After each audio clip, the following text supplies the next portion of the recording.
generated in part randomly.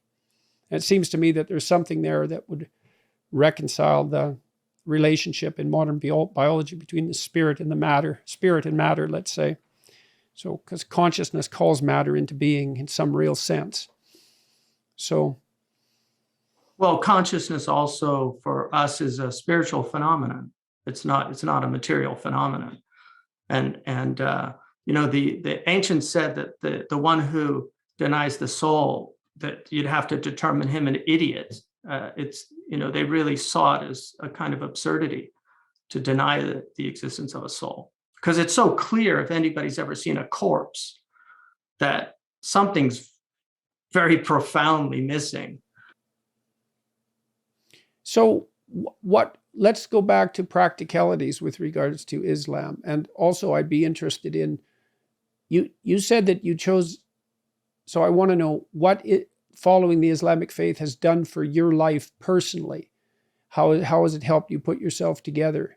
And also, I'm interested in, again, why you found the Islamic tradition preferable, let's say, to the Orthodox tradition, that you did enjoy the rituals that were part of that, at least.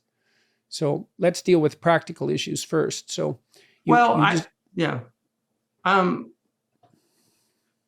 in terms of why I chose Islam, I mean, I'm not completely convinced that I chose Islam. I mean, in some ways, Islam chose me as well. So it's, guidance is a very strange thing for people. Like, I saw an inevitability. When I look back on what happened, I saw an inevitability of my embracing Islam. I had some very interesting experiences that could be termed mystical, or however you want to determine them. But the tradition itself, what struck me was, one, I got to keep all of the prophets that I believed in already, and I added, in addition, what we consider to be the final prophet. And just as very often Christians marvel at how Jews miss Jesus, Muslims also marvel at how Christians and Jews miss Muhammad. Although, to be fair to the Jews, they do acknowledge the prophet as a providential force, and they do acknowledge him as a Noahidic messenger preparing the way for the coming of the Messiah. So they do recognize that he was a providential force. At least the great, if you read George Kohler's book on Jewish theology, he has a chapter on Judaism and Islam.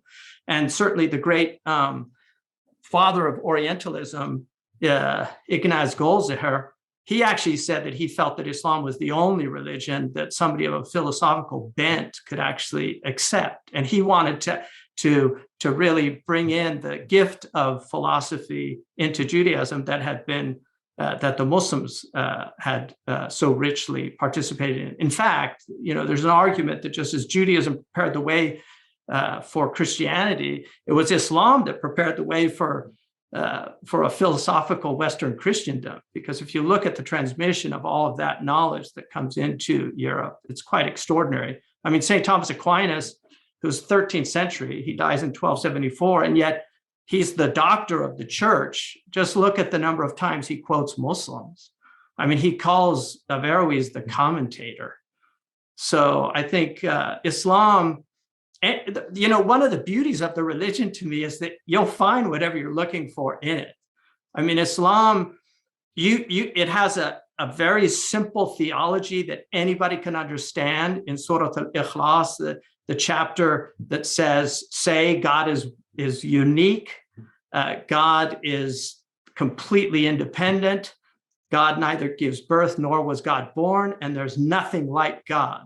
So it gives you a very simple theology that anybody can understand. And yet, embedded in that simplicity is an extraordinary complexity that actually created a metaphysical tradition that Western scholars have spent their lifetime studying. People like Henri Corbin or somebody. It's like Maxime Rodinson, not Maxime Rodinson, but the great Catholic theologian and metaphysician Jacques Maritain, recognized the genius of people like Al-Hallaj and things. So within the Islamic tradition, there's just an extraordinary spectrum. You can spend your entire life and have a satisfying life. And I know people that have done this, just mastering the recensions of the Quran and the qira'at, the actual oral expression of the Quran through the rules of tajweed.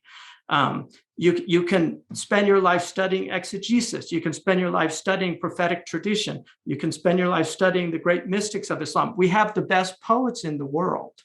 We also have the best architecture. I mean, there's nothing like the Taj Mahal or the Alhambra Palace. And even Western architecture, if you read Stealing from the Saracens, she shows how some of the finest Western architecture was basically taken from the Islamic civilization, including Notre Dame in Paris. So you can find incredible, I know people that just came to Islam through music.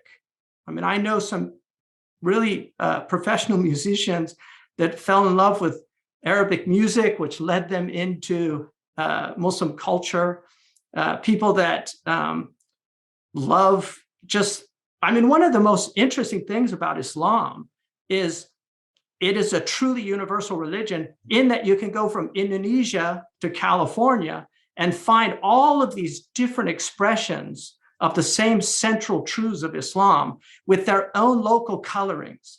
So the West African Muslims are not like the Middle Eastern Muslims. The Middle Eastern Muslims are not like the Indian Muslims.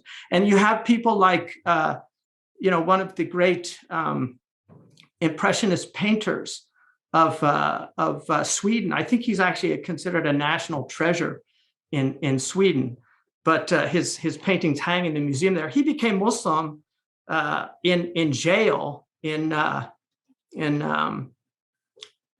for actually, he shot a matador because he was raised by, his father was a veterinarian, and he shot a matador because he was so horrified that they were bringing bullfighting into France.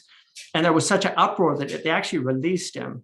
But when he was in jail, he befriended an Algerian who used to recite Quran all the time. And he ended up becoming Muslim and then studying